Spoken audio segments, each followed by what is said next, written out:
Como é que o senhor tem visto o púlpito brasileiro, reverendo? Você pegou um assunto complicado, hein? Eu acho que nós vivemos uma das grandes crises no Brasil, a igreja evangélica brasileira, com os púlpitos.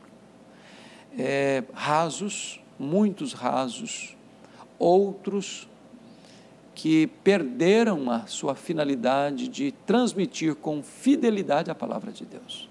A maior necessidade da igreja evangélica brasileira é de uma restauração dos púlpitos, é de que os púlpitos voltem para as Escrituras, é que os púlpitos voltem a afirmar, assim diz o Senhor.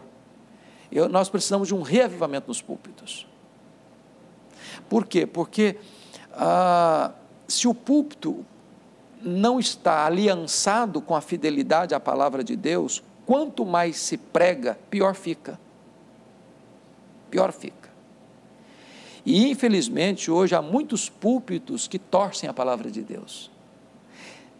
Preocupantemente, às vezes até conscientemente, para alcançar determinadas, ou atingir determinados interesses pessoais ou vantagens pessoais.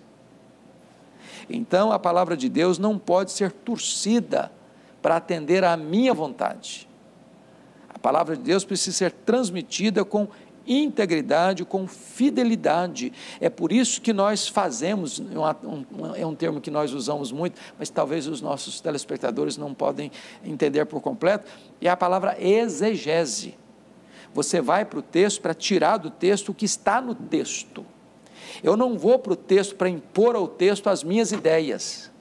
Eu vou para o texto para tirar dele o que está lá, porque Deus não tem compromisso com a palavra do pregador. Deus tem compromisso com a sua palavra. O que tem a promessa de não voltar vazia não é a palavra do pregador, é a própria palavra de Deus. Quando o pregador não prega a palavra de Deus, ele se torna um falso profeta, porque promete em nome de Deus o que Deus não está prometendo, proíbe em nome de Deus o que Deus não está proibindo. Então é gravíssimo. A sua pergunta para mim é soleníssima. Nós estamos precisando de uma restauração, de uma reforma e de um reavivamento nos púlpitos no nosso país. E como fazer isso, reverendo? Porque nós fizemos isso, uma reforma na liturgia, principalmente na parte de música. Eu lembro quando eu era criança, a parte de música era muito desprestigiada na nossa igreja, cantava-se de forma arrastada, né?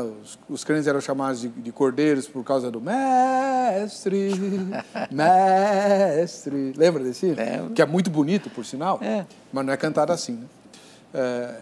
Então, aí vieram os Vencedores por Cristo e outras bandas e revolucionaram a parte de música na igreja, às vezes até com um pouco de exagero. Há cultos em que tem muito mais música do que pregação, né? Por uma razão. Por exemplo, quando a pregação é fraca, outra coisa é para você preencher esse vazio, esse espaço.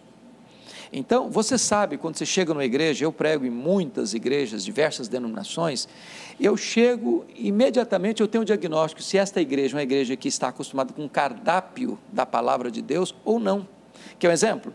Você chega, abre o texto para pregar, e leia o texto, terminou de ler, o povo faz isso aqui, ó. Você pode saber que essa igreja não está acostumada com Bíblia. Ela não vai, ela não tem expectativa de que o pregador vai pegar aquele texto que leu e vai expor aquele texto, porque tem pregador que lê o texto, vai embora o texto, nunca mais volta para o texto. Então, uma igreja acostumada com a exposição da Bíblia, ela vai acompanhar, e aí é maravilhoso, porque o pregador, se ele não pregar com fidelidade, o povo vai perceber, não, o pastor está pregando uma coisa aqui que não está aqui, mas não é isso que o texto está dizendo. Então, nós precisamos ensinar o nosso povo a amar a palavra de Deus, expondo a palavra de Deus, para que quando terminar o sermão, o povo não esteja, que pregador fantástico. Não, a questão não é essa, que texto maravilhoso, que verdade gloriosa, que Deus sublime. Então, não vai se encantar com o pregador, vai se encantar com a pregação. Amém, glória a Deus.